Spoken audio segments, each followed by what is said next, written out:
नमस्कार मित्रांनो, कमळी या मालिकेच्या जबरदस्त ट्विस्टमध्ये तुमचं स्वागत आहे. मित्रांनो, तुमच्यासाठी जबरदस्त असा धमाका घेऊन आली आहे. व्हिडिओ अगदी शेवटपर्यंत बघा, इंटरेस्टिंग असा व्हिडिओ आहे. व्हिडिओ आवडल्यास लाईक, शेअर, सबस्क्राईब नक्की करा. तर मित्रांनो, आत्तापर्यंत आपण बघितलं की ऋषी आता गावी आलेला असतो आणि खूप त्याचे हाल होत असतात. तरीसुद्धा ऋषी गाव सोडून जाण्याचं काही नाव घेत नसतो. कमळी त्याला खूप वेळेला बोललेली असते की चल इथून, निघून जा निघून जा. तरी सुद्धा ऋषी काय जायला तयार नसतो. तू आली तर मी इथून जाणार, नाही तर मी काय जात नसतो. आता कमळी सुद्धा शेवटी कंटाळते आणि आता याला म्हणून ती थकलेली असते आणि म्हणायचंच बंद करते. आता एंट्री झालेली असते नवीन पाहुण्याची, म्हणजे अनिकाची. अनिका बरोबर ऋषीला शोधत त्या गावात आलेली असते. आल्या आल्या चिखल उडवून घेतलेला असतो, तमाशा करून घेतलेला असतो. अनिका आली, ऋषीला इतका राग आलेला असतो की अनिका कशासाठी इथे आली आहे. अनिका इतकी विचित्र असते, सगळ्यांनाच माहिती आहे. तिला बोलायचं वागायचं काही एक मॅनर्स नसतात. अनिका आली म्हटल्यावर ऋषीला माहिती ही काहीतरी पचका करणार, म्हणजे करणार. ती कमळीच्या आईला कोणाला तरी दुखवणार आणि मगच इथून जाणार. सगळ्यात महत्वाचं, अनिका तिथे म्हटल्यावर जबाबदारी आहे. तिला सांभाळणं ही ऋषीची जबाबदारी असते. म्हणून तो तिला सारखा म्हणत असतो की इथून लगेच निघायचं, शहरात निघायचं. नाही ऋष, तू इथेच म्हटल्यावर मी सुद्धा इथेच राहणार, मी इथून काय कुठे जात नसते. अनिका अजिबात ऐकायला तयार नसते. बंड्या म्हणतो आलायत निघा की. आता बंड्या सुद्धा सांगतो तर अनिका जात नसते. आता बारीक लक्ष ठेवून असते कमळी आणि ऋषीवर. आता जेव्हा सरू सांगते की कमळी रुसून गेली आणि अजिबात ऐकायला तयार नाहीये, तेव्हा बंड्या म्हणतो सरू काकी तुम्ही टेन्शन घेऊ नका, मी जातो की. सरूने जेव्हा ऋषीला सांगितलेलं असतं की कमळी रुसून गेली आहे, लगेच आता ऋषी जातो आणि कमळीची समजूत काढायला बघतो. जेव्हा कमळीची समजूत काढत असतो की कमळी तुला काही झालं तरी आता माघारी यायला लागणार, आणि माघारी म्हणजे घरी नाही म्हणत, तर तुला मुंबईला यायला लागणार आहे. ऋषी सर तुम्ही माझ्यावर अशी जबरदस्ती नाही करू शकत, मुळात तुमचा आणि माझा काय संबंध आहे. ऋषी म्हणतो आहे की तुझ्याशिवाय मी जगूच शकत नाही, तुझ्याशिवाय माझं आयुष्यच नाहीये. सगळ्यात महत्वाचं, तुझ्याशिवाय माझ्या जगण्यालाच अर्थ नाहीये. तू जर इथे राहिली तर मी सुद्धा इथे राहणार, तू जिथे तिथेच कमळी, कारण मी तुझ्याशिवाय आता जगू शकणार नाही. तुला जरा स्पष्टच सांगतो, मी तुझ्यामध्ये इतका अडकलोय की मी एकटा राहणं कल्पनाच करू शकत नाहीये. त्यामुळे तू ये किंवा नको येऊ, मी तुझा हट्टीपणा सोडल्याशिवाय काय राहणार नाही. तुला नसेल यायचं तर नको येऊ मुंबईला, मी इथे कायमच्या राहणार. आता कमळी पुढे दुविधा मनस्थिती झालेली असते की ऋषी सरांनी आधीच एवढं सहन केलंय, अजून जर राहिले तर त्यांना काय काय सहन करायला लागणार. ऋषी कमळी हे बोलत असतात किंवा एकमेकांची समजूत काढत असतात, तेव्हा मात्र लगेच अनिकाने सगळ्याची शूटिंग काढलेली असते, सगळं रेकॉर्डिंग वगैरे केलेलं असतं. आणि अनिका इतका धक्का बसतो की ऋषी म्हटलेलं असतो कमळी तुझ्याशिवाय माझं अस्तित्वच नाहीये, तुझ्याशिवाय मी राहू शकत नाहीये. आता मात्र ऋषीला हे बोलताना ऐकून अनिकाला फार वाईट वाटतं. तिच्या डोळ्यात अगदी पाणी आलेलं असतं. आता ती ठरवते जे होणार ते होणार. हे जे काय आहे ना, ह्याचं शूटिंग मी नयनतारा आंटीला पाठवणार म्हणजे पाठवणार. नयनतारा आंटी इथे एकदा आल्या ना की यांची कान उघडणी करतील आणि ऋषीला हात धरून खेचत घेऊन जातील. आता अनिकाने ठरवलेलं असतं की ऋषीला इथून काही करून घेऊन जायचंय म्हणजे जायचंच आहे, कारण ऋषी या कमळीच्या प्रेमात अडकलाय आणि तो इथे अडकला तर माझ्यासाठी धोक्याचं आहे. त्यासाठी ऋषीला इथून हलवायचंय म्हणजे हलवायचंय कोणत्याही परिस्थितीत. आता मात्र अजिबात व्हायला जात नाही आणि लगेच तिने ते शूटिंग जे काढलेलं असतं, जो व्हिडिओ बनवलेला असतो, तो नयनताराला पाठवते.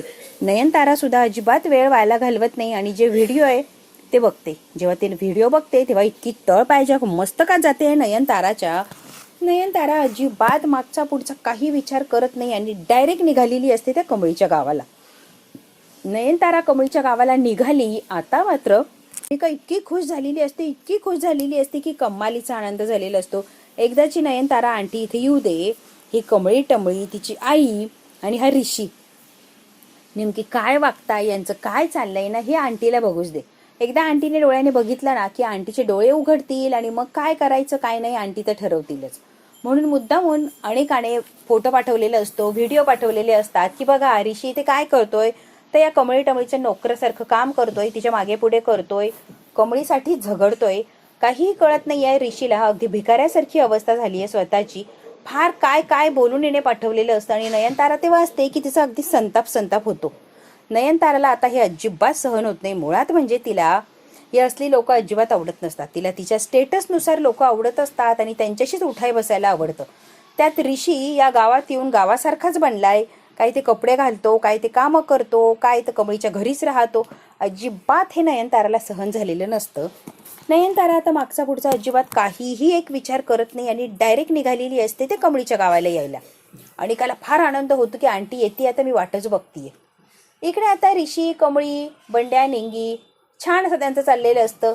रोज ऋषी कष्ट करतो, कमळीला वाईट वाटतं. कमळी म्हणते की मला या ते बघवत नाहीये, ऋषी सरांना मुंबईला घालवून द्यायचे. कमळी फक्त एवढंच बोलत असते, ना ऋषी सरांना ती काढून देत असते, ना स्वतः मुंबईला यायला तयार होत असते. ऋषीने मात्र आता ठामपणे दोनदा सांगितलेलं असतं. एकदा जेव्हा गोठ्यात बसलेला होता तेव्हा सुद्धा सांगितलेलं असतं की कमळी, काही झालं तरी तुला घेतल्याशिवाय मी काही इथून हटत नसतो, त्यामुळे तू मला निघून जा असं म्हणूच शकत नाहीये. तुझ्याशिवाय मी जाणार नाही आणि तुझ्याशिवाय माझं अस्तित्वच नाहीये, मी जगूच शकत नाहीये. त्यावेळेला कमळीने सगळं टाळलेलं असतं आणि पटकन तिथून निघून घरी येते ती. आणि आत्ता सुद्धा ऋषीने तिचा हात पकडून अगदी तिला खंबीरपणे सांगितलेलं असतं, किती जरी माझ्यापासून लांब जाण्याचा प्रयत्न केला तर मी तुझ्यात इतका अडकलोय की तू जरी लांब गेली तरी मी तुझ्यापासून लांब जाणं अशक्य आहे. मी तुला सोडून देणार नाही म्हणजे नाही, त्यामुळे तू माझा नाद सोड की मी मुंबईला एकटा जाईल. जाणार मुंबईला तर तुला घेऊनच जाणार. ऋषी सर नका हट्ट करू. ऋषी म्हणतो, हो ना कमळी, मीही तुला ते सांगण्याचा प्रयत्न करतोय की तू कशाला हट्ट करतेस, नको हट्ट करू, चल की मुंबईला. आता कमळीचं डोकंच आउट झालेलं असतं की आता करू तरी काय. या ऋषी सरांना थांबून थांबून मी थकली आहे, तरी ऋषी सरांना काही कळत नाहीये आता करायचं काय. तिला अजिबात खरंच काही बिचारीला कळत नसतं. बेडीपिशी झालेली असते ती की मी आता या सगळ्या परिस्थितीतून कशी बाहेर येऊ. मला माझ्या आईला, आबाचे शेत वगैरे सोडून कुठेच जायचं नाहीये आणि हा ऋषी काय ऐकायला तयार नाहीये. ती अगदी वेड्यासारखी विचार करते आणि याला समजावत असते. आता आलेली असते नयनतारा कमळीच्या गावात. नयनताराची एंट्री होते तर सगळ्यांनाच कळतं. नयनतारा जी पर्सनॅलिटी असते, ती जबर मोठी गाडी वगैरे घेऊन आलेली असते. ती बरोबर अनिकाने लोकेशन पाठवलं त्या लोकेशनवर येते. आणि जेव्हा ती येते तेव्हा ऋषी तेच काम करत असतो, गोठ्यामध्ये काम करत असतो आणि फार वाईट त्याचे कपडे असतात, ती वाईट अवस्था झालेली असते. म्हणजे नयनताराला हे बघता क्षणी डोळ्यात पाणी येतं आणि रागही आलेला असतो. वेल एज्युकेटेड ऋषी चांगल्या स्टँडर्ड आहे, चांगल्या पोस्टवर काम करतोय आणि इथे येऊन हे शेण वगैरे उचलतो. नयनताराला अजिबात हे एक्सेप्ट नसतं. जोरात अशी ऋषी ओरडते आणि ऋषीचा हात पकडते. ऋषी, जरा तरी लाज आहे का रे, का अगदीच लाज सोडून दिलीये? तू काय वागतोयस, काय करतोय, तुझं तुला तरी कळतंय का? ऋषी म्हणतो, आई कुठे काय, काम करतोय मी. आणि आई सगळ्यात महत्वाचं, कुठलंही काम लहान मोठं असं काहीच नसतं. तुला मी आत्ताच सांगतोय, आपण ऑफिसमध्ये काम करतो म्हणून आपण फार मोठे आहोत, चांगलं काम करतो, स्टँडर्ड काम करतो असं नाहीच आहे. या शेतकऱ्याने जर धान्य पिकवलं नाही, हे दूध वगैरे काढलं नाही तर आपल्या शहरात दूध कुठून येणार आणि धान्य कुठून मिळणार. त्यामुळे कोणत्याही कामाला हलकं असं लेखायचं नसतं आणि कुणालाही नीचा दाखवायचा नसतो. नयनतारा म्हणते, नाही ऋषी, तू गैरसमज करतोय. मी हे काम हलकं आहे असं म्हणतच नाहीये. ज्याच्या त्याच्या पद्धतीने ज्याला जसं ऍडजस्ट होईल तसं तो माणूस, त्याबद्दल वादच नाहीये. ज्याला जसं ऍडजस्ट होतं, कोणी शेती करतं, कोणी जॉब करतं, कोणी शहरात येतं, कोणी खेड्यात राहतं. ऋषी, मला कुणाला जज करायचं नाही आणि तुला माहिती माझा स्वभावही तो नाहीये. मी कुणाला जज करत नाहीये किंवा कमी लेखण्याचा सुद्धा प्रश्नच येत नाहीये. ज्याला जे आवडतं, ज्याला ते पटतं, म्हणजे ज्याला जे सहन होतं ते काम तो करतो. त्यामुळे कुणालाही मला काही सांगायला जायचं नाहीये. आणि हे बघ ऋषी, तुझ्याबद्दल बोलते आणि तुझ्यापुरतंच मर्यादित असू दे. तू शिकलेला आहे, तू जॉब करतो, कंपनी चालवतो, मोठे मोठे प्रोजेक्ट हँडल करतो. तू हे शेतीचं काम करू नको, तुला हे जमणार नाही असं सांगण्याचा प्रयत्न करते. माझ्या बोलण्याचा जो ट्रॅक आहे तो समजून घे आणि दुसऱ्याच दिशेला वळवण्याला जाऊ नको. कारण मी दुसऱ्याला बोलण्यात आलेलीच नाहीये, मी फक्त माझ्या मुलासाठी आली आणि तेवढाच काय तो माझा संबंध. हे सगळं सामान गुंडाळायचं आणि लगेच माझ्याबरोबर मुंबईला निघायचं. आई, शक्यच नाहीये. मी इथे आलो तेव्हा येताना दादाला सांगितलं होतं की मी कमळीच्या गावाला चाललो. दादाला सगळ्या गोष्टींची पूर्ण कल्पना देऊनच इथे आलो होतो. नयनतारा म्हणते, ऋषी तू काय बोलतोय, रोहितला माहिती होतं? हो, मी राधिका वहिनीच्या समोर रोहितला हे सगळं सांगितलं होतं आणि रोहितने मला सांगितलं होतं की डोंट वरी ऋषी, मी आईला सगळं काही सांगेन आणि सगळे प्रॉब्लेम सॉल्व्ह करेन आणि प्रोजेक्ट सुद्धा मी हँडल करेल असं सुद्धा रोहित दादाने मला प्रॉमिस केलं होतं. तो प्रोजेक्ट हँडल करणारे म्हणून मी अगदी बिंदास्त आलो आणि तुझ्यापर्यंत निरोप पोहोचवणारे हे मला माहिती होतं. म्हणूनच मी तुला न सांगता आलो. चोरून लपून येण्याचा काही एक उद्देश नव्हताच. हवं तर आत्ता रोहितला फोन लाव आणि लगेच विचार. नयनताराला माहिती असते की रोहित काय आणि कुठच्या पातळीला जाऊ शकतो. नयनतारा म्हणते, ठीक आहे, रोहितला माहिती होतं, त्याने मला सांगितलं नाही ना. आता घरी गेल्यावर रोहितकडे बघते. इथे रोहितचा विषय जरा लांब ठेवूया. तुझं काय, तुझं बोल. तू इथे काय करणार आहेस, तुझं तुला तरी कळतंय का? इथून लगेच निघायचंय ऋषी, अजिबात थांबायचं नाही. आणि मग महत्वाचं, मी तुला इथे थांबू देणार नाहीये. आई प्लीज तू हट्ट करू नको. सगळं माहिती असताना सुद्धा मला इथे थांबवण्याची प्लीज काही गरज नाहीये. तू इथून निघून जा. तेवढ्यात कमळी आलेली असते आणि कमळी म्हणते, हे बघा मॅडम, मी ऋषी सरांना आल्या दिवसापासून सांगते की माघारी जा, हे तुमचं काम नाहीये. पण ऋषी सर माझं काही ऐकत नाहीये आणि ते इथेच राहिले हट्टीपणा करून. तेव्हा नयनतारा रागानेच म्हणते, तुझी आई कुठे, तुझ्या आईला बोलव. कमळी जाते आणि लगेच आईला बोलवून आणते. जेव्हा आई आलेली असते कमळीची, ती खूप घाबरते की आता नयनतारा मॅडमच्या समोर मी कशी जाऊ. नयनतारा मॅडमच्या समोर जशी साधना मावशी जाते, नयनताराला धक्काच बसतो की साधना मावशी तुम्ही इथं, आणि इथे काय करताय तुम्ही. आता मात्र मी इथे काय करते या प्रश्नाचं उत्तर तिला द्यायलाच लागतं. मी कमळीची आई आहे आणि कमळीची आई बनूनच मी तुमच्या घरी आले, पण कुणाला काही खरं कळू नये म्हणून मी माझी ओळख लपवली होती. नयनताराला जेव्हा सत्य परिस्थिती कळते आणि सगळ्यात महत्त्वाचं, कमळी अन्नपूर्णा महाजन यांची सख्खी नाते आणि मी राजन महाजन यांची मोठी बायको आहे. आता मात्र नयनताराच्या पायाखालचीच जमीन सरकते आणि सगळंच काही तिला कळालेलं असतं.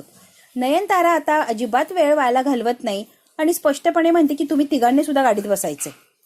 ऋषी, कमळी, साधना सगळ्यांनाच गाडीत बसवते आणि नयनतारा आता मागचा पुढचा विचार न करता डायरेक्ट मुंबईला निघालेली असते. आता नयनतारा या तिघांना घेऊन मुंबईला येणार असते, पण मुंबईला जेव्हा येणार तेव्हा काय करणार. नयनतारा कमळी आणि ऋषीचं लग्न धूमधडाक्यात लावून देणार का. हो, नयनताराने परमिशन दिलेली असते ऋषीला आणि कमळीला परत लग्न करण्यासाठी. पहिलं लग्न त्यांचं होता राहिलेलं असतं. आता नयनताराचा गैरसमजही दूर झालेला असतो आणि एक्झॅक्टली कमळी कोण आहे हे सुद्धा नयनताराला कळालेलं असतं. त्यामुळे नयनताराने आता परमिशन दिली आहे की ऋषी सोबत तू लग्न करू शकते आणि माझं या लग्नाला काहीच हरकत नाहीये. मित्रांनो, ज्या गोष्टीसाठी ऋषी एवढा लढत होता ती गोष्ट अगदी सहज साध्य झालेली असते. बघू आता ऋषी आणि कमळी यांचं लग्न नयनतारा धूमधडाक्यात लावून देणार का, आणि यानंतर अनिकाची काय अवस्था होणार. अनिका तर ऋषीला घेऊन जायला आलेली असते, तर ती ऋषीला घेऊन न जाता कमळीचं आणि ऋषीचं लग्न पक्क करूनच चाललेली असते. बघू आता हे लग्न होणार की परत काहीतरी विघ्न आणणार यात, आणि काय विघ्न आहे तर हे बघायचं असेल तर बघायला लागणार आहे पुढचा भाग. हा भाग तर इथेच संपतो. व्हिडिओ आवडल्यास लाईक, शेअर, सबस्क्राईब नक्की करा. धन्यवाद मित्रांनो.